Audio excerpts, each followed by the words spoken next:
Ann Veronica, A Modern Love Story by H.G. Wells.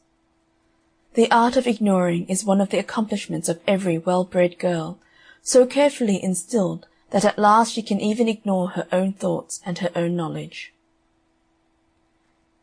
Chapter the First. Ann Veronica talks to her father. Part 1.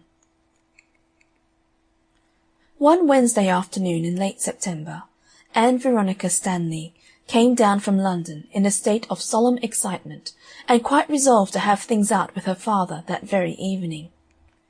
She had trembled on the verge of such a resolution before, but this time quite definitely she made it. A crisis had been reached, and she was almost glad it had been reached. She made up her mind in the train home that it should be a decisive crisis. It is for that reason that this novel begins with her there, and neither earlier nor later, for it is the history of this crisis and its consequences that this novel has to tell.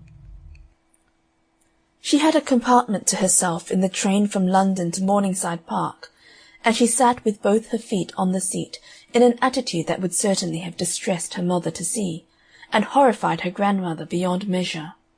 She sat with her knees up to her chin and her hands clasped before them, and she was so lost in thought that she discovered with a start, from a lettered lamp, that she was at Morningside Park, and thought she was moving out of the station, whereas she was only moving in. "Lord!" she said. She jumped up at once, caught up a leather clutch containing notebooks, a fat text-book, and a chocolate and yellow-covered pamphlet, and leapt neatly from the carriage, only to discover that the train was slowing down, and that she had to traverse the full length of the platform past it again as the result of her precipitation. "Sold again," she remarked. "Idiot!"